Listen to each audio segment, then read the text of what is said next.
¿Qué tal? Vamos a continuar hablando en este video sobre la identidad. Para ello, quiero que me acompañen al libro de Efesios en el capítulo 1, versículo 4 y 5. Y la Biblia dice así: según nos escogió en él antes de la fundación del mundo, para que fuésemos santos y sin mancha delante de él, en amor, habiéndonos predestinado para ser adoptados hijos suyos por medio de Jesucristo, según el puro afecto de su voluntad. Somos hijos de Dios desde antes de la fundación del mundo, y estamos en Cristo Jesús desde antes de la fundación del mundo. Dios nos vio en Cristo Jesús como escogidos. Esta palabra adopción tiene un significado diferente al que nosotros le damos en nuestra cultura latina. La palabra adopción en el arameo significa establecer. Sin embargo, muchos de nosotros crecimos con la idea de que la palabra adopción que aparece en la Biblia tiene que ver con la idea de ir como a un orfanato para recoger a un niño y entonces adoptarlo en la familia. En la cultura que nosotros tenemos, cuando pensamos acerca de alguien que ha sido adoptado, esta sería la idea. La palabra adopción también significa despertar al Evangelio para ser hijos maduros en el Evangelio. En otras palabras, los hijos están despertando a la verdad de la palabra adopción y están despertando a la verdad de que su origen está basado en Cristo Jesús desde antes de la fundación del mundo. En Efesios capítulo 3, versículos 14 y 15, la Biblia dice: por esta causa, doblo mis rodillas ante el Padre de nuestro Señor Jesucristo, de quien toma nombre toda familia en los cielos y en la tierra. Pablo tenía una perspectiva que ningún otro de los escritores del Nuevo Pacto tenía. Pablo ve la inclusión de toda la humanidad de Dios en Cristo Jesús. Incluso Pablo dice que él fue escogido desde el vientre de su madre. El areópago era el lugar donde se podrían traer ciertos casos legales para dar una solución a cada uno de ellos. Pero el areópago era conocido también por los grandes filósofos como el lugar donde podían compartir todas sus ideas, todos sus conceptos filosóficos, y para poder enriquecerse los unos con los otros. Podríamos decir que ese lugar estaba destinado para poder seguir creciendo en el conocimiento y la filosofía griega. En el libro de los Hechos, en el capítulo 17, versículo 16 y 17, la Biblia dice: mientras Pablo los esperaba en Atenas, su espíritu se enardecía viendo la ciudad entregada a la idolatría. Así que discutían en la sinagoga con los judíos y piadosos, y en la plaza cada día con los que concurrían. Pablo comienza a ver cómo estas personas estaban alejadas en su mente de la realidad de quién era Dios. En el versículo 18 al 21 dice: y algunos filósofos de los epicúreos y de los estoicos disputaban con él, y unos decían: ¿qué querrá decir este palabrero? Y otros: parece que es predicador de nuevos dioses, porque les predicaba el evangelio de Jesús y de la resurrección. Y tomándole, le trajeron al areópago, diciendo: ¿podremos saber qué es esta nueva enseñanza de que hablas? Pues traes a nuestros oídos cosas extrañas. Queremos, pues, saber qué quiere decir esto, porque todos los atenienses y los extranjeros residentes allí en ninguna otra cosa se interesaban sino en decir o en oír algo nuevo. Cuando Pablo es traído al areópago para poder exponer lo que estaba enseñando, él llega de una manera sabia para poder exponer el evangelio. Pablo no les dijo: si siguen con su idolatría se van a ir al infierno. Tampoco dijo: están destinados a una perdición eterna por su manera de vivir.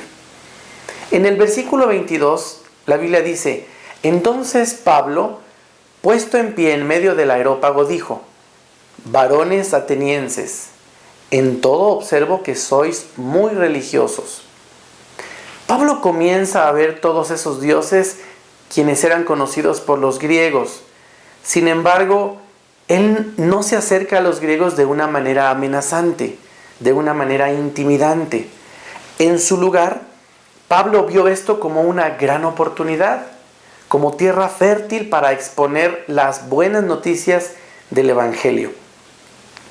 En el versículo 23 dice: porque pasando y mirando vuestros santuarios, hallé también un altar en el cual estaba esta inscripción: al Dios no conocido, al que vosotros adoráis, pues sin conocerle es a quien yo os anuncio. Pablo no entra en controversia con ellos, sino que más bien les dice: a ese Dios no conocido es a quien yo quiero anunciarles, y estoy aquí, para que Dios les revele a ese Dios no conocido. En el versículo 24 continúa diciendo: el Dios que hizo el mundo y todas las cosas que en él hay, siendo Señor del cielo y de la tierra, no habita en templos hechos por manos humanas, ni es honrado por manos de hombres como si necesitase de algo, pues Él es quien da a todos vida y aliento y todas las cosas. Recordemos que Pablo está hablando a filósofos griegos, a personas que no habían escuchado hablar de Jesús. Él estaba hablando a paganos, por lo tanto, nunca habían escuchado el mensaje de Cristo. Y Pablo es el primero que trae este mensaje. Cuando Pablo predicó, no los condenó por tener ídolos falsos, sino amplifica la verdad de que Dios no habita en templos hechos por manos humanas, como si necesitara de algo. Pablo dice que solamente este Dios al que ellos no conocen les ha dado vida y aliento y todas las cosas. El mensaje de Pablo hacia las personas incrédulas comienza a ser construido en la verdad de que ellos necesitan conocer que Dios es quien da la vida, aliento y todas las cosas. Pablo dice que Dios ha dado todas las cosas y nada puede suceder fuera de lo que Dios hace y mantiene a toda persona viva en este planeta. Continuemos en el versículo 26. Dice: y de una sangre ha hecho todo el linaje de los hombres, para que habiten sobre toda la faz de la tierra, y les ha prefijado el orden de los tiempos y los límites de su habitación. Todas las naciones, todos los pueblos, todos los continentes son llevados a la genealogía de Dios. En el versículo 27 dice: para que busquen a Dios, si en alguna manera palpando puedan hallarle, aunque ciertamente no está lejos de cada uno de nosotros. Pablo nos dice una vez más que no hay separación. La religión enseña que hay separación, pero Pablo comienza a decirles que Dios no está lejos de ellos ni de nadie. En el versículo 28 dice: porque en Él vivimos y nos movemos y somos, como algunos de vuestros propios poetas también han dicho, porque linaje suyo somos. Pablo comienza a soltar el mensaje a los paganos diciéndoles: en Él vivimos, nos movemos y somos. La audiencia no era cristiana. Pablo dice: aún los poetas griegos de este tiempo tenían la revelación parcial de esta gran verdad. En el versículo 29 dice la Biblia: siendo pues linaje de Dios, no debemos pensar que la divinidad sea semejante a oro o a plata o a piedra, escultura de arte y de imaginación de hombres. No podemos hacer de la vida divina una forma o incluso un ritual o cierta apariencia de cosas materiales. El versículo 30. Pero Dios, habiendo pasado por alto los tiempos de esta ignorancia, ahora manda a todos los hombres en todo lugar que se arrepientan.